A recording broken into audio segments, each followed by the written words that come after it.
dans ce nouvel épisode des Blabla de Sandra. Si tu apprécies ce contenu, pense à t'abonner, à liker et à partager. Je t'invite à découvrir mon dernier bébé de papier paru à ce jour en auto-édition, L'amour minimaliste, une romance qui parle de deuil, de résilience et de renaissance à travers un nouvel amour avec tendresse, humour, passion et sensualité. Fin de la page promo. Aujourd'hui, nous abordons une pratique répandue. Échanger des commentaires entre auteurs auto-édités. Est-ce une bonne idée? Comme souvent, cela dépend de comment on le fait. Tout d'abord, qu'est-ce que l'auto-édition? L'auto-édition consiste à publier soi-même un livre sans passer par une maison d'édition traditionnelle. L'auteur gère tout, de l'écriture à la promotion, avec une autonomie complète, mais aussi toutes les responsabilités qui vont avec. Pourquoi les auteurs échangent-ils des commentaires? Dans les communautés d'auto-édités, il est courant que certains auteurs proposent de lire et commenter le travail des autres. L'intention, c'est d'obtenir des retours fiables pour améliorer son texte et accroître sa visibilité avant publication. Dans certains cas, ce type d'échange s'organise de façon informelle. Cela peut être une bonne idée quand les commentaires sont honnêtes et constructifs, quand deux auteurs se lisent et fournissent des retours sincères et argumentés. Cela peut aider à améliorer la qualité du texte avant publication. Des retours externes peuvent identifier des points faibles que l'auteur n'a pas vus. On peut le voir comme une bêta-lecture honnête.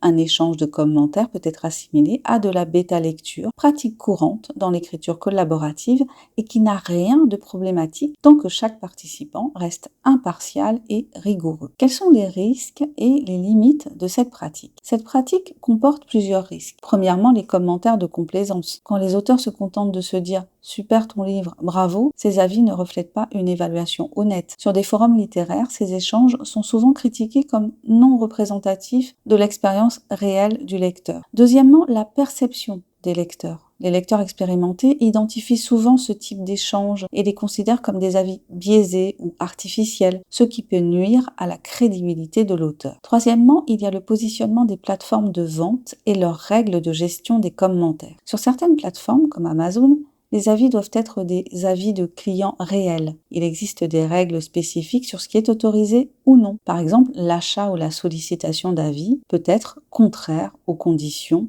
même si les règles varient selon les plateformes. Cette pratique peut aussi occasionner un biais de groupe. Quand plusieurs auteurs s'influencent mutuellement par des échanges constants, cela peut créer un biais de confirmation plutôt qu'un retour critique. Cette pratique peut renforcer la mauvaise réputation dont pâtit l'auto-édition. L'auto-édition souffre parfois d'une image de moindre qualité, en partie parce qu'elle est ouverte et accessible. Les critiques superficielles ou fausses renforcent ce cliché. Alors, quelles alternatives à cet échange de commentaires entre indés et quelles sont les bonnes pratiques à mettre en place? Première alternative, faire appel à des lecteurs externes indépendants qui ne font pas partie d'un échange réciproque. Deuxième alternative, utiliser des plateformes spécialisées de bêta-lecture ou des services de relecture professionnelle. Troisième alternative, encourager des critiques détaillées avec exemples de passages et suggestions précises. Conclusion. Alors, est-ce une bonne idée d'échanger des commentaires entre auto-édités? Oui, si les retours sont réels, détaillés, constructifs et honnêtes. Non, si cet échange devient une simple pratique de complaisance visant à gonfler artificiellement les avis. Cela peut nuire à la crédibilité et à terme